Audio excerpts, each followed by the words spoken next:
Bienvenidos a Madrid Direct. Hoy vamos a hablar con Alberto Gómez Toribio de CoinFein sobre Bitcoin. Analizamos si la criptodivisa ha entrado en un momento de estabilidad en su cotización y qué papel jugarán los bancos en el entorno de negocio que ha surgido alrededor de la normalización del uso de la moneda digital. Alberto Gómez Toribio, muchas gracias por atendernos una vez más. Gracias a vosotros. Hoy volvemos a repasar la actualidad del mundo del Bitcoin. Hemos visto subidas y bajadas bastante significativas en la trayectoria de la moneda digital. ¿Qué está pasando ahora con el Bitcoin? ¿Ha entrado en un periodo de estabilidad? Vamos a ver el fin de la volatilidad. Bueno, aunque así pueda parecer que estamos en un periodo de estabilidad, no creo que eso vaya a durar mucho tiempo. Eso al menos no va a ocurrir hasta que el Bitcoin no tenga una profundidad de mercado significativa. Actualmente comprar cantidades como 1 millón de euros desplazan demasiado el libro de órdenes, desplazan demasiado el mercado. Es cierto que estamos en un periodo de calma en el que además las transacciones relacionadas con el e-commerce están aumentando exponencialmente, pero sin embargo eso no quiere decir que no vayamos a vivir lo que los bitcoiners llaman otro race, otro periodo de escalada de precio. Y eso se corresponde con actividades especulativas. Me hablabas la última vez que te entrevisté sobre lo que significaba el Bitcoin para el mundo financiero. Me decías que iba a ser a lo mejor una revolución del mundo financiero tradicional. Vosotros en CoinFein sois la primera startup española de Bitcoin que ha traído inversiones de bancos como Bankinter, por ejemplo, y además estáis trabajando con ellos como clientes. ¿Qué trabajo realicéis con las entidades financieras y cuál va a ser el papel de los bancos en esta revolución de las finanzas que va a significar Bitcoin? Bueno, pues es muy importante poner de manifiesto que Bankinter es el primer banco en el mundo en invertir en empresas de Bitcoin y es muy importante que ocurra en España. España es un sitio muy interesante para emprender en el mundo de Bitcoin porque, en primer lugar, tiene unos de los bancos más grandes del mundo y, pues además son uno de los bancos más activos en el ecosistema de Bitcoin. Es cierto que Bankinter fue el primero en el mundo en hacerlo, en invertir en una empresa de Bitcoin, pero no ha sido el único. BBVA participaba en la ronda de 75 millones de dólares que cerró Coinbase a principios de este año de 2015. Es muy importante que los bancos españoles tomen conciencia de la importancia de Bitcoin y en nuestro caso la inversión de Bankinter ha supuesto un antes y un después. Nos ha permitido desarrollar nuestro modelo business to business acercándonos a los bancos. Somos en exclusiva la única empresa de Bitcoin que está trabajando con un producto que encaja dentro del modelo de negocio de los bancos. Concretamente, lo que nuestra empresa hace es convertir a bancos y procesadores de pago en exchange de Bitcoin y así lo estamos haciendo con muchos bancos. Bankinter ha sido solo el primero, pero como te puedes imaginar, el resto de bancos se han apresurado a hablar con nosotros y a entender realmente qué es lo que estamos haciendo con Bankinter y cómo ellos pueden involucrarse de algún modo en este ecosistema. Para los bancos es muy interesante ofrecer Bitcoin a sus clientes como un producto financiero. Lo entienden, la mayoría de ellos, como un producto que encaja debajo de los servicios de brokering. Al menos Bankinter y BBVA lo entienden así. Sin embargo, Sabadell, por ejemplo, ha realizado acuerdos prestando servicios a empresas de Bitcoin para servirles de sus servicios de HAL Cash, o al menos hacerles de intermediario. Es un pequeño gesto, pero que sin embargo no dan otros bancos. Sabadell entiende, o interpreto que entiende, Bitcoin como un producto que encaja más como medio de pago en la calle. Son distintas formas de ver esta nueva tecnología, pero que en cualquier caso todas ellas son muy interesantes para los bancos. En nuestro caso estamos desarrollando prototipos con algunos de ellos para utilizar nuestra tecnología y convertirles en exchange sin necesidad de que los bancos tengan que tocar el Bitcoin. Ese es nuestro principal activo que hace que seamos clave como socios para muchos bancos. Creo que dentro de poco viajáis a la Comisión Europea para reuniros en Bruselas con la Comisión. ¿Qué es lo que llama la atención a las autoridades europeas sobre el trabajo de CoinFein y cómo ves el marco regulatorio a nivel comunitario sobre las criptodivisas, en este caso el Bitcoin? ¿Lo ven más como una amenaza, como una oportunidad? Bien, pues hace muy poquitos días hemos visto que Bitcoin es un efecto comercial. Aquí en España lo que ahora sabemos es que el Bitcoin no lleva IVA.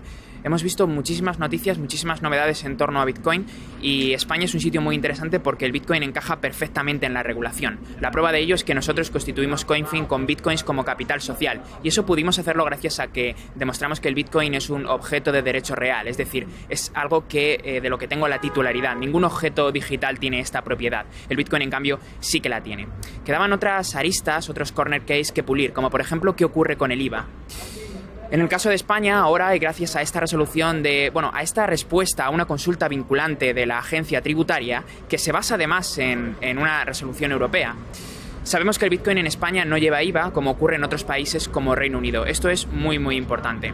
En el caso de los reguladores, la Comisión Europea, donde vamos a estar en los próximos días hablando sobre nuestra experiencia con los bancos aquí en España y sobre cuál es nuestra visión acerca de cómo debería regularse o cómo debería encajar el Bitcoin en la regulación, vamos a explicarles que, al igual que lo hemos hecho aquí en el Congreso de los Diputados, que Bitcoin no necesita una regulación concreta. Sin embargo, lo que sí necesita es una serie de mecanismos para que los emprendedores puedan formular consultas de forma ágil. Si un emprendedor quiere crear negocio en torno a Bitcoin, principalmente deberá dirigirse a 3 organismos: Banco de España, SEBLAC, o organismo relacionado con blanqueo de capitales, y agencia tributaria.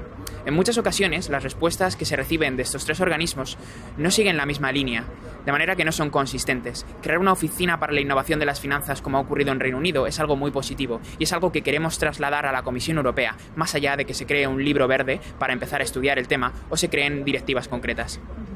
Me has comentado que habéis participado también en reuniones con los legisladores españoles, ¿no? ¿En qué punto se encuentra el marco legislativo español de Bitcoin y qué es lo que habéis hablado en esas reuniones? Acudimos a una llamada de distintos partidos políticos en el Congreso de los Diputados para hablar sobre la regulación de Bitcoin, sobre qué pasos deberían darse y si es necesario dar alguno. En mi opinión, lo que yo les transmití fue que no es necesario regular en absoluto Bitcoin, que para crear nuevos negocios, para emprender, a veces, pues contar con una regulación es interesante, pero que en cualquier caso disponer de una regulación férrea en la que en todo momento sepamos lo que debe hacerse no es tan positivo. Lo que realmente es positivo es crear una serie de organismos, como por ejemplo una oficina para la innovación de las finanzas, como he mencionado anteriormente, que permitan a los emprendedores realizar consultas de forma ágil y asegurarse, en primer lugar, de que tienen respuesta y, en segundo lugar, de que en el caso de que la pregunta deba responderse por más de un organismo, SEBLAC, Agencia Tributaria, Banco de España, lo hagan de forma consistente. Esto es muy, muy importante. Los reguladores, en segundo lugar, estaban muy preocupados por el hecho de que las empresas puedan aceptar depósitos en criptomonedas. Sabemos que existen ciertos tipos de licencias que establecen garantías para las empresas que aceptan depósitos en euros. No así ocurre para las empresas que aceptan depósitos en criptomonedas como los exchanges. No es el caso de CoinFin, pero sin embargo los reguladores están preocupados por este aspecto. Sí que es cierto que deberá escribirse una regulación concreta para exigir un mínimo de garantías, una licencia. No está clara cuál es la fórmula, pero sí que es cierto que hay que hacer algo. Deben exigirse un mínimo de garantías a las empresas que aceptan depósitos en criptomonedas para garantizar que no existe ningún tipo de fraude. Estos días se ha celebrado en Madrid la Digital Currency Summit, patrocinada por BBVA. Como estamos hablando, la implicación de los bancos en este mundo de Bitcoin. ¿Cuál es el sentido de esta cumbre y qué importancia tiene para España que se haya celebrado aquí? Y también, ¿cuál ha sido la participación de CoinFin en la cumbre? Digital Currency Summit es un evento único en su especie y es muy revelador que ocurra en España. Es un evento que está organizado desde los bancos para hablar sobre Bitcoin y para que los bancos puedan compartir sus experiencias. Hemos visto cómo los bancos compartían sus experiencias sobre lo que se está haciendo con las criptomonedas y es muy interesante que sea un gran banco español, BBVA, quien patrocine esta conferencia. Creo que España, como he dicho antes, es uno de los mejores sitios para emprender y el business to business relacionado con Bitcoin es posible aquí y no en otros países, lo cual es muy interesante. Y ya para terminar, ¿cómo crees que evolucionará el entorno de negocio que está surgiendo alrededor de Bitcoin y cómo va el proyecto de CoinFin? ¿Cómo ha evolucionado desde la última vez que te hablé y hacia dónde lo vais a llevar? Bien.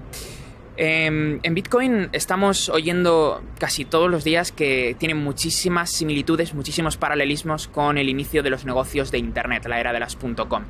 Lo que me planteé hace unos meses fue estudiar qué empresas o qué modelos habían tenido éxito en los inicios de Internet y qué empresas habían fracasado.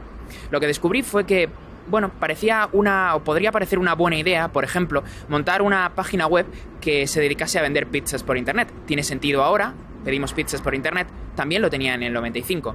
Sin embargo, este es un modelo business to client, y en el caso de hacerlo en 1995, nos encontrábamos con un problema. Tus clientes potenciales no son aquellos que quieren pizza, sino aquellos que tienen internet. Se trata de un puñado de early adopters repartidos por el mundo. Actualmente nos encontramos el mismo modelo en las empresas que están tratando de crear negocios con Bitcoin. Están creando negocios para las personas que tienen y conocen Bitcoin. Y eso es un error. El mercado es muy pequeño y está evolucionando de una forma creciente pero imprevisible. No podemos prever cuál va a ser el ratio de crecimiento. Así que muchas empresas están viéndose obligadas a cerrar sus servicios. Por ejemplo, la última de la que tengo noticia, Zex.io. Reconocen que el mercado no está evolucionando según sus expectativas. Business to Client es un modelo que puede llegar a funcionar cuando tienes un mercado grande, muy grande. España no es el caso, sin embargo la mayoría de empresas se centran en un mercado global. Pero existe otra alternativa, el Business to Business. Es mucho más difícil, pero sin embargo ha sido algo por lo que nosotros hemos apostado. Siendo claros, porque hemos recibido la inversión y el soporte de un gran banco, de Bankinter. Esto no hubiese sido posible de otra forma. Somos la única empresa en el mundo que está trabajando estrechamente con los bancos. Ganar la confianza de los bancos no es algo que solamente se haga recibiendo la inversión de uno de ellos, sino que es el resultado de hacer las cosas de una determinada manera. Creo que el business to business es un modelo de negocio que es sostenible en un momento en el que el mercado de Bitcoin no es demasiado grande. Muchas gracias, Alberto Gómez Toribio. Gracias a vosotros por invitarme. Muchas gracias, Alberto Gómez Toribio, por atendernos, y a ustedes les esperamos en la próxima edición de Madrid Direct, aquí en Dukascopy TV.